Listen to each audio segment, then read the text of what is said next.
குருவே சரணம். அன்பு நேயர்களே அனைவருக்கும் வணக்கம். இன்று நாம் அவதார புருஷர்களை பற்றி காண்போம். அழகிலா விளையாட்டுடைய இறைவனின் பெருமையை அளந்து கூறுவது கடினம். அதனால்தான் சேக்கிழார் பெருமான் உலகெல்லாம் உணர்ந்து ஓதற்கு அரியவன் என்று அவன் பெருமையை புகழ்ந்துரைக்கிறார். அத்தகைய இறைவன் மீது உண்மையான அன்பு பூண்டு தூய பக்தியுடன் வணங்குவது அடியவர்களின் கடமை. அந்த அடியவர்களை வழிநடத்தவும் அவர்களுக்கு இறைவனின் உண்மையான தத்துவங்களை உபதேசிக்கவுமே இறைவனின் ஆணைப்படி அவதார புருஷர்கள் தோன்றுகின்றனர். சித்தர், யோகி, ஞானி, முனிவர் என பல வகைகளில் இவர்கள் தோன்றினாலும் அவர்களது ஒரே நோக்கம் மானுடத்தை உயர்த்தி மாயையாகிய மனமயக்கத்தை மக்களிடமிருந்து நீக்கி முக்தி நெறிக்கு உயர்த்துவதே. அந்த வகையில் தோன்றிய ஞானிகளில் குறிப்பிடத்தகுந்தவர் ஸ்ரீ ரெட்டியபட்டி சுவாமிகள். ரெட்டியபட்டி சுவாமிகளின் அவதாரம் பற்றி காண்போம். முத்துக்கு பெயர் போன தூத்துக்குடியில் உள்ள ஊர் நாகலாபுரம். அந்த ஊருக்கு அருகே இருக்கும் சிற்றூர் ரெட்டியபட்டி. அந்த ஊரில் வீரபத்திர பிள்ளை என்பவர் வாழ்ந்து வந்தார். விவசாயம் குலத்தொழில் என்றாலும் அவ்வூர் ஆலய பூஜையையும் அவர் குடும்பமே கவனித்து வந்தது. அதனால் பூஜைக்காரர் என்றே அவர்கள் மரியாதையாக மக்களால் அழைக்கப்பட்டார். பிள்ளையின் மனைவி ஆவுடையம்மாள் சிறந்த தெய்வபக்தி கொண்டவர். வறியவர்கள் வந்து இறந்தால் இல்லை என்று சொல்லாத வல்லன்மை மிக்கவர். இத்தம்பதிகளின் இனிய இல்லற வாழ்க்கைக்கு சாட்சியாக நல் மகவுகளும் வாய்த்திருந்தன. ஒரு நாள் ஆவுடையம்மாள் வித்தியாசமான கனவொன்றை கண்டார். வானில் ஒரு மிக பெரிய ஒளிப்பிழம்பு தோன்றியது. பின்னர் அது வெள்ளை யானையாகவும் அழகான இளைஞனாகவும் உருமாறியது. மெல்ல கீழிறங்கிய அது ஆவுடையம்மாளின் வயிற்றில் புகுந்து மறைந்தது. அம்மையார் கருவுற்றார். செப்டம்பர் 16, 1856 ஓர் அழகான ஆண் குழந்தையை ஈன்றெடுத்தார். அதற்கு சுப்பிரமணியம் என்று பெயர் சூட்டினர். குழந்தை வளர்ந்தான். தாயுடன் தினந்தோறும் கோயிலுக்கு செல்வதும் தந்தையுடன் வயலுக்கு செல்வதும் அவனது வழக்கமானது. சக குழந்தைகளுடன் விளையாடாமல் ஏகாந்தத்தில் இருப்பதும் வீட்டின் பூஜையறைக்குள் அமர்ந்து கண்மூடி கைகூப்பி தொழுது கொண்டிருப்பதும் அவனது வாடிக்கை.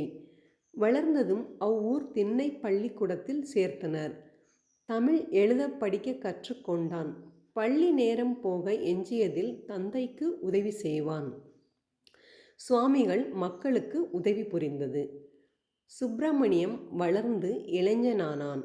அது ஒரு கிராமம் என்பதால் அன்றாட வாழ்க்கைக்கு தேவையான பொருட்களை மக்கள் வெளியூர்களில் இருந்து வாங்கி வருவர். அதனால் அலைச்சலும் கஷ்டமும் ஏற்பட்டது. வியாபாரிகளில் சிலர் விலையை அதிகமாக வைத்து விற்றனர். அது கண்டு பொறுக்காத சுப்பிரமணியம் தானே ஒரு வண்டியை பூட்டி தூத்துக்குடிக்கு சென்று அங்கிருந்து மக்களுக்கு தேவையான பொருட்களை நேரடியாக கொள்முதல் செய்தார். அப்படி வாங்கி வந்த பொருட்களை தன் ஊரில் லாபம் இல்லாமல் கொள்முதல் விலைக்கே விற்றார். அவருக்கு தங்கள் மீதிருந்த அன்பை கண்டு மனம் நெகிழ்ந்தனர் மக்கள். அவரது தியாகத்தை, சேவை மனப்பான்மையை போற்றினர். பிற நேரங்களில் தனித்திருந்து தியானம் செய்வதும் சில சமயம் சிலம்பு மல்யுத்த பயிற்சிகளில் ஈடுபடுவதும் சுப்பிரமணியத்தின் வழக்கமாக இருந்தது. சில வருடங்கள் ரெட்டியபட்டியில் வசித்த பின்னர் மதுரைக்கு சென்றார் சுப்பிரமணியம். அங்கு ஒரு கடையில் பணியாளராக சேர்ந்தார். விரைவிலேயே தொழில் நுணுக்கங்களை கற்றுத் தேர்ந்தார். அந்த கடையின் கணக்கு பிள்ளையாக உயர்ந்தார். நாளடைவில் தொழில் நிமித்தமாக பம்பாய் உள்ளிட்ட வட இந்தியாவின் பல பகுதிகளுக்கும் செல்ல நேரிட்டது. அவ்வாறு சென்றபோது அங்கிருந்த புகழ்பெற்ற ஆலயங்களையும் சாதுக்களையும் தரிசிப்பார். புண்ணிய நதிகளுக்கு சென்று நீராடுவார். யோகிகள் மகான்களின் ஆசிரமங்களுக்கும் ஜீவ சமாதிகளுக்கும் சென்று தரிசிப்பார். மதுரையில் அவர் வசித்து வந்த காலத்தில் பிரம்ம முகூர்த்தம் என அழைக்கப்படும் விடியற்காலையில் எழுந்து கொள்வார். வைகை ஆற்றங்கரைக்கு செல்வார். குளிர்ந்த நீரில் நீராடுவார். பின்னர் கரையிலேயே கண்மூடி அமர்ந்து வெகுநேரம் தியானிப்பார். பின் தனது கடமைகளுக்கு திரும்புவார். இது அவருடைய அன்றாட வழக்கம்.